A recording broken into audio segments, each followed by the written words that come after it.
la Seine, ici Audrey-le-Duc. Passons tout de suite à la météo. Donc, premièrement, pour la région de Montréal, aujourd'hui on annonce une journée chaude et ensoleillée.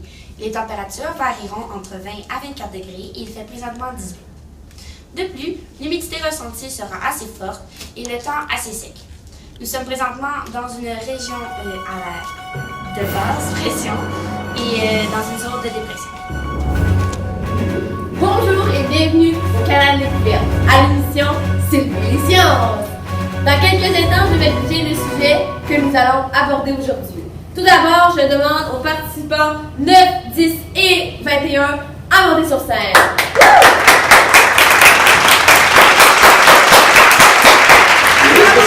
Bravo à vous trois. Tout d'abord, je vais étudier le sujet. L'atmosphère, les gaz à effet de serre. Et bordel. Donc, maintenant, je vous laisse vous présenter à nos spectateurs. Ok, moi c'est Jeff. J'ai juste de finir le secondaire. J'ai 25 ans. Puis, ouais, c'est ça. Good job. Moi, c'est Doc Côté. J'ai 34 ans. Puis c'est vraiment une bénédiction comme sujet parce que j'ai un doctorat en sciences de l'environnement. Donc, ça va être juste la petite bière. Moi, c'est Kim Brassard, puis j'ai jamais vraiment connu ça, les gaz à effet de serre. Dans mon temps, on n'avait pas vraiment ça. Mais après avoir écouté pas mal de Canal D, de documentaires, je pense que je vais peut-être en dessiner ça, ouais. Bravo. Merci pour cette présentation. Maintenant, commençons par la première question. Qu'est-ce que l'effet de serre? Ben là, c'est l'effet de la serre. Non. Votre réplique? L'effet de serre, c'est le processus que la chaleur, une partie de la chaleur émise par le soleil est retenue sur la Terre. Bravo, Doug. Très bonne réponse. C'est Doc. Donc, continuons. Deuxième question. Nommez les 3 gaz à effet de serre.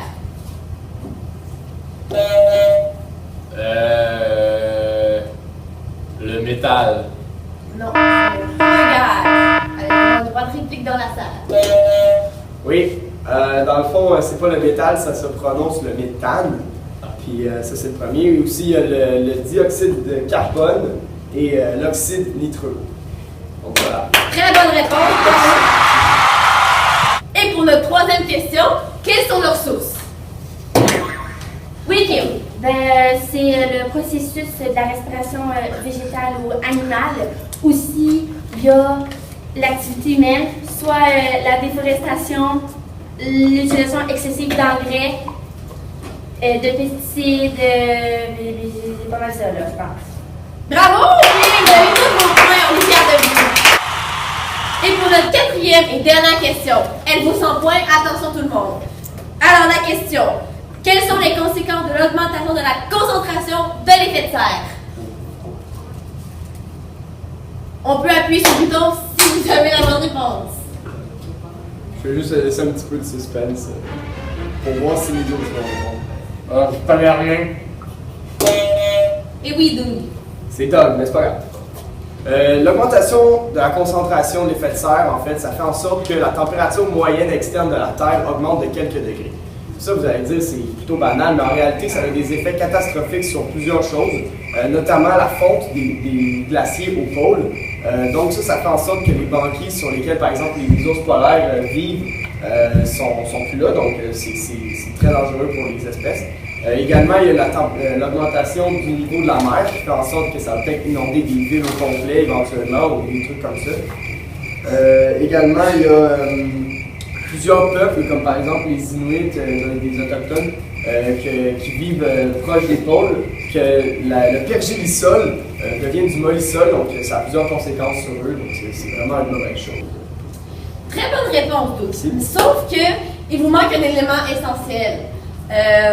Nous avons le droit de mettre un autre droit de réplique. Et oui, Jeff. Ben là, il fait chaud. Hey, bravo!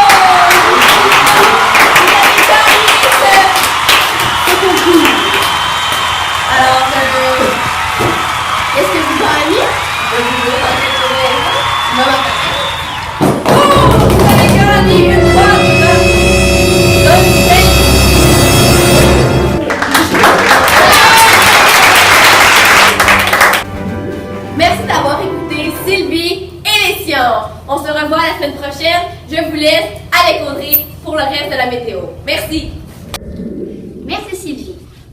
malheureusement, la température va pas rester longtemps belle comme ça, puisqu'un front froid va s'amener sur Montréal à partir de ce soir. Donc, qu'est-ce que ça va amener? Ça va amener une augmentation de la pression, soit une baisse de la température.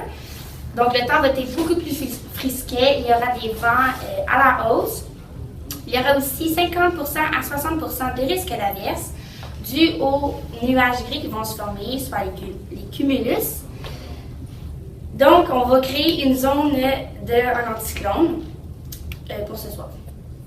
Comme je le disais, on est dans un anticyclone, donc ça va durer pendant toute la soirée et toute la nuit pour nous laisser demain matin à un ciel qui sera nuageux encore, un peu plus dégagé. La pression va rester à sa hausse et la température à la baisse. Et on souhaite retrouver le soleil et le beau temps dans les prochains jours. Merci!